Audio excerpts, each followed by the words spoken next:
Руководители Управления госавтоинспекции Министерства внутренних дел Республики, заместители начальника УГАИ Астамуртани Рауль Хагба провели выездное совещание с личным составом ГАИ Гудаутского ОВД. В 2023 году Гудаутский район занял первое место по числу дорожно-транспортных происшествий с летальным исходом. На его территории за 12 месяцев погибло 25 человек. В УГАИ наряду с прочими причинами тревожной статистики называют недоработку со стороны сотрудников госавтоинспекции. В этой связи личному составу ГАИ Гудаутского ОВД поручено усилить работу по всем направлениям с целью обеспечения безопасности дорожного движения. Работу нужно усилить по направлению, посты наши очень слабо работают. Нужно усилить районы, не нужно никого-то бояться. Все, начиная с нашего руководителя, министра внутренних дел, рядом с нами стоит, нас поддерживает во всем. Все, что мы требуем, министр для нас все делает.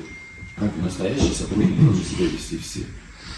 В рамках совещания подробно рассмотрены дополнительные меры по обеспечению безопасности дорожного движения. Обсуждены наиболее актуальные проблемы сохранения жизни и здоровья людей на дорогах. Замначальника УГАИ Рауль Хагба особенно выделил случай аварийности с участием нетрезвых водителей. Хагба поручил сотрудникам в своей работе делать упор на выявление водителей, находящихся в состоянии алкогольного и наркотического опьянения.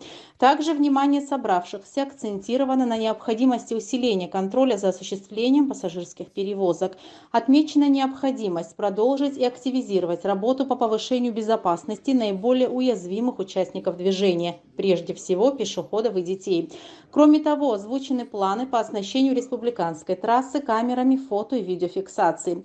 Всего к концу 2024 года планируется установка 50 камер. Технология позволяет значительно увеличить количество выявленных нарушений без необходимости привлечения дополнительного персонала. Полученные данные также могут быть использованы для анализа дорожной обстановки и разработки мер по ее улучшению. Подводя итоги совещания, руководители УГАИ подчеркнули, что эффективное функционирование ГАИ является необходимым условием для снижения аварийности и улучшения дорожной ситуации в стране. Следом состоялось построение личного состава во дворе отдела внутренних дел по Гудаутскому району. Сотрудникам была поставлена задача проведения рейдового профилактического мероприятия «Безопасный город» на территории Гудауты. Экипажи распределились в местах, где наблюдается наиболее активное движение автомобилей. Уже в первые 30 минут сотрудники выявили водителей, находившихся за рулем в состоянии наркотического опьянения. Всего выявлено 45 нарушений правил дорожного движения. Двое водителей управляли автомобилем в нетрезвом состоянии. Их машины изъяты, водители в результате освидетельствования подвергнуты штрафу в 30 тысяч рублей, лишены права управления транспортным средством на полгода. Среди прочих выявленных нарушений 5 граждан управляли автомобилем без прав. Выявлен 1 случай передачи транспортного средства несовершеннолетнему лицу. 7 случаев нарушения правил тонирования ветровых автостекол. Рейдовые профилактические мероприятия сотрудники продолжат далее, работая в ежедневном формате, усиливая службу с учетом приближающихся праздников.